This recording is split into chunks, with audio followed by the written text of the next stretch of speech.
Howdy, friends. Oh wait, aloha, friends, and welcome to another great campground video. In today's video, there's no need to pack up the RV and fill up with gas, because today we're heading west, and we're going to keep on heading west until we come to the middle of the Pacific Ocean. Today's adventure destination is Hawai'i Volcanoes National Park, located on the Big Island of Hawaii. I'm going to share some of the highlights around the island that I discovered, and then I'm going to visit the two national park campgrounds located nearby. If you've never been to Hawaii, you will see that it is a chain of volcanic islands known for its lush vegetation and great weather. The biggest island, and still growing, is the southernmost island called Hawaii. You will usually fly into either Kīlauea on the volcanic lava flow west side of the island, or Hilo on the lush tropical east side. The west side has great beaches and a lot of accommodations, while Hilo is the wettest place on the Big Island. If you come to the Big Island, you will almost certainly want to hit the beach as soon as possible, and you can see the deep, dark blue ocean on the horizon as the water plunges up to 15 to 20,000 feet deep, not far from the shore. Laying under the coconut palms, you can watch the geese fly by, or watch the state bird, the nenes, walk past you. Nenes are basically a Canadian goose that has lost its ability to fly because when they were introduced to the island, there were no predators for it on the island, and thus no need to fly.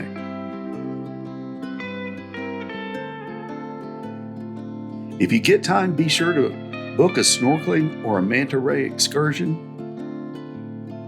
Our boat was greeted by a pod of spinner dolphins, and they were entertaining to be sure.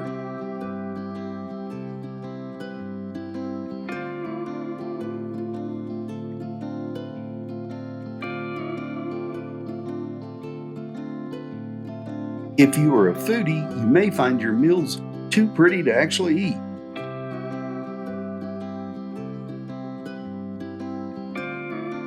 Please don't ask me to pronounce these names, and I won't ask you to either.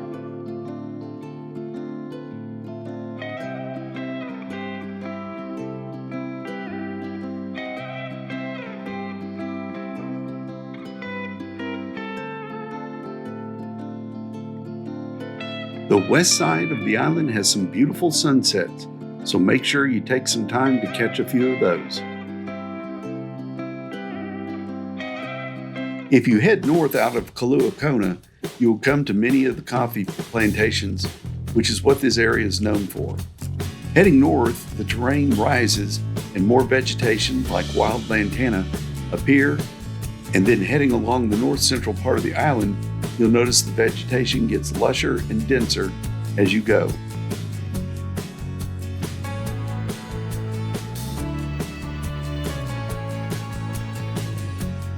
If you get a chance, make sure you head over to the Waipio Valley Lookout, where you'll find a spectacular view there. You can continue on to Hilo and go through numerous valleys just like the Waipio. If you want to go from Kīlauea to Hilo across the middle of the island, you'll see that it's volcanic rock everywhere. Some areas are grassy and some are full of goats.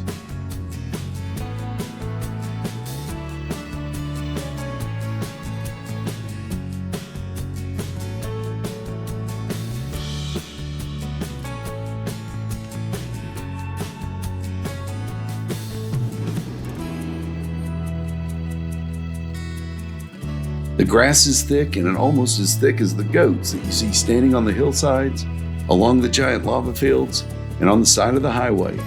So you kind of have to be careful driving this road both during the day and especially at night.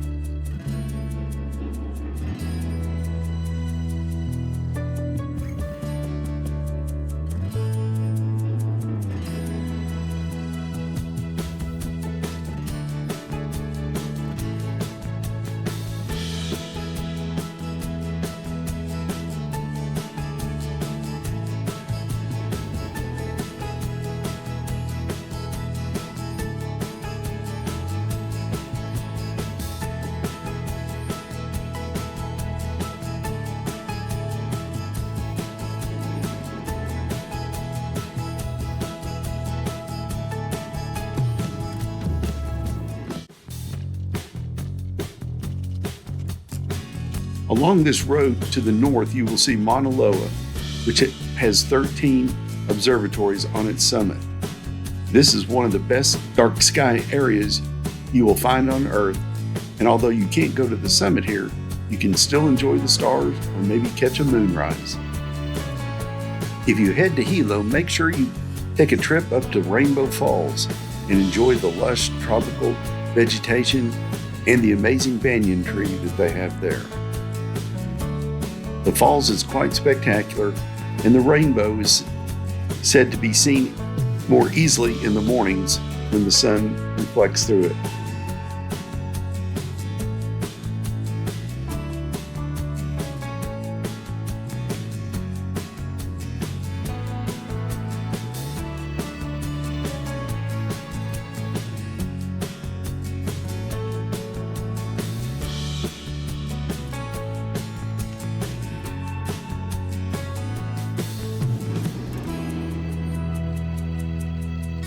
Head north towards Akake Falls and look for the botanical gardens just north of Hilo.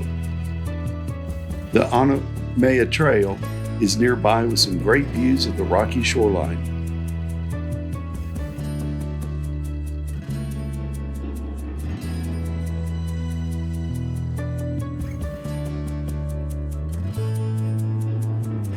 The Hilo side of the island is definitely more tropical, with all kinds of trees and bushes that have flowers growing out of them everywhere.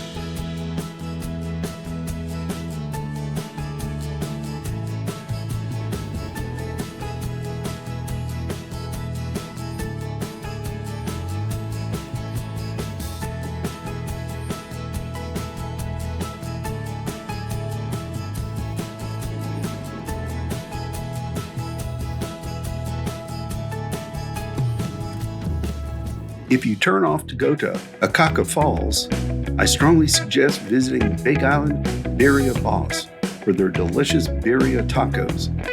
They were so good that we made a second trip later in the week just to have them again for lunch. As you travel Highway 11 south of Hilo, it's quite lush and there's actually a lot of vegetation as you get close to the Hawai'i Volcanoes National Park. Highway 11 takes you to the Kīlauea Visitor Center, so be sure to pick up a map there. You might want to check the status of this national park before you go there, because they do have eruptions that will close some of the trails and sometimes even the Chain of Craters Road. There are a lot of trails that you can hike, so be sure to check your maps and see which trails interest you. We stopped at the lava tubes where you can actually walk in the hollowed out portions of lava flows, and also stop at various lookouts to check out the craters. There have been multiple eruptions and the craters are scattered about.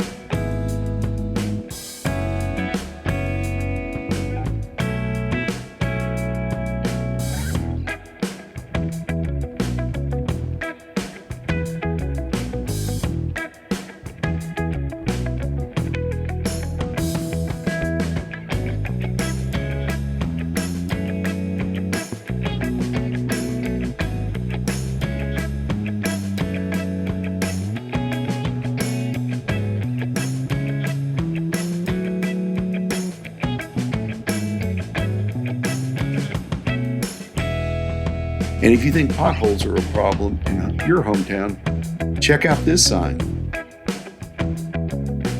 The Kīlauea Volcano erupted about 5 months before our visit, and you can see the steam that still comes out of some of the cracks in the bottom of the crater.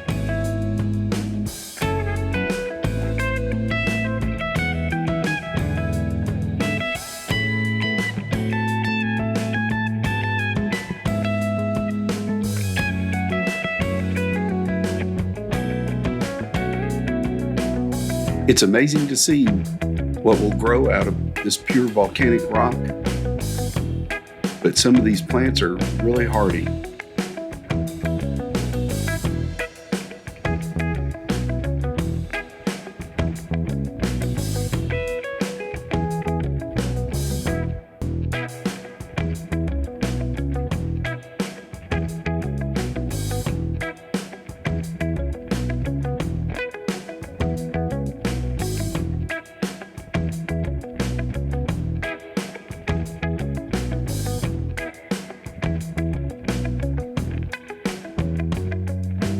can also see some of the smaller cones that formed in the larger crater.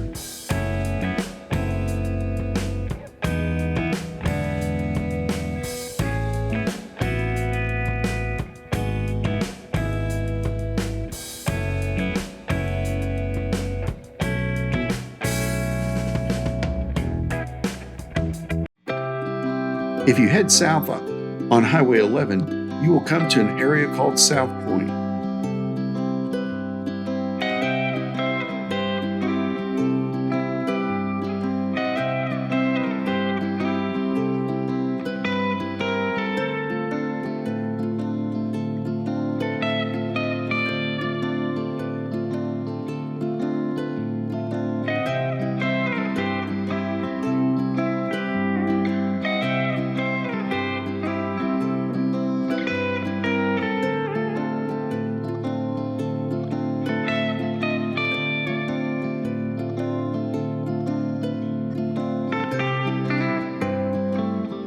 Right before you turn on South Point Road, be sure to grab you a dog at Big Dog's Hot Dogs. The food, conversation, and service is great. As you continue heading south, you will reach the southernmost point in the United States. I'm somewhat unconvinced as I didn't see grits, fried catfish, chicken fried steak, jalapeno poppers, or sweet tea on any of the menus, and there were no Buc-ee's, Whataburger, or Shiner beer anywhere I could see. I didn't even hear a howdy or a y'all. What kind of southern hospitality is that? They can claim to be the southernmost point, but that dog don't hunt in the true South. South Point is a great place to see the volcanic cliffs formed from the numerous eruptions. There's a great green sand beach there, but you cannot drive to it, and it's a bit of a hike to get there. There were large grasslands, and can you guess which way the wind blows here? Being the adventurers that we are, we're going to check out the Kulanaokuaiki Campground and one of two campgrounds in Volcanoes National Park. I traveled down this one-lane road for a while, and it seemed like it was taking you to the edge of the earth. And when I say one lane, it wasn't just narrow. One lane meant we actually had to park completely off the road on the grass so an oncoming national park truck coming the other direction could get by.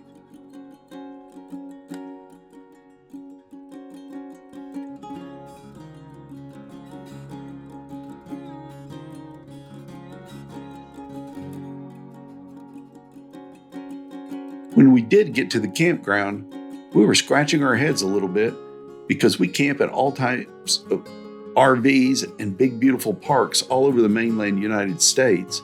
But you don't see giant RVs in Hawaii much, and you pretty much figured out by looking at this campground that it's not made for RVs at all. The 9 walk-in sites are made basically for 1 or 2 small tents, and you had to scratch out enough flat ground to put those down in the middle of this lava and scrub brush area. There is no water here, and there is only a vault toilet and some picnic tables, and paths to get to the various sites. It was definitely unique and not particularly pretty by Hawaii standards, but it was very rugged and remote. I understand that it's quite beautiful at night because there is no light for miles. So you are in a definite dark sky area here, and I don't think there is ever much of a crowd.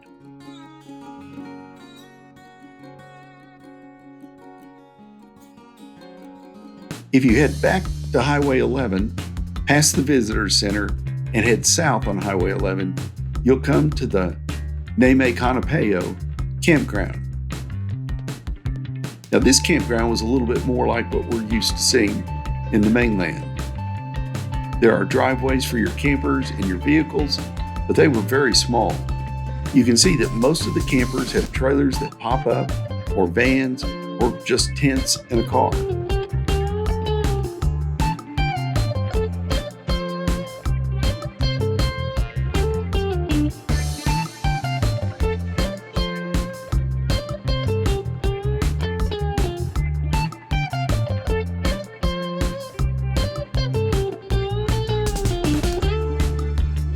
I did notice the wheelchair accessible picnic tables at several of the sites. And as you can see, a lot of the sites are flat enough if you were in a wheelchair, but they are rather small. So if you had a vehicle, it would be a little tough to get around. And some of them are on a hill.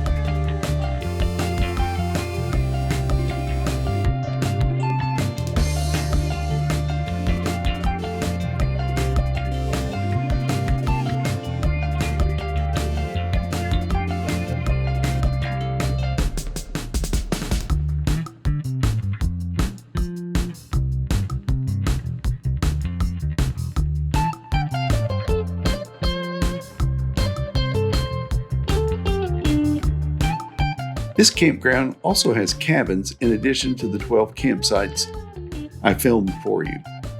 This was a very nice park, as you can see.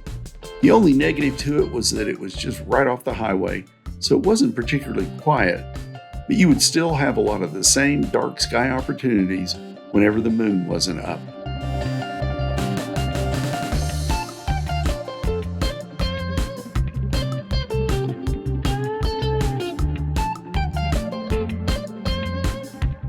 Well, friends, that wraps up our adventure in Hawaii and another national park campground review by yours truly. I sincerely hope you enjoyed the sacrifice I made by going to Hawaii and producing this video just for you. So, until next time, so long.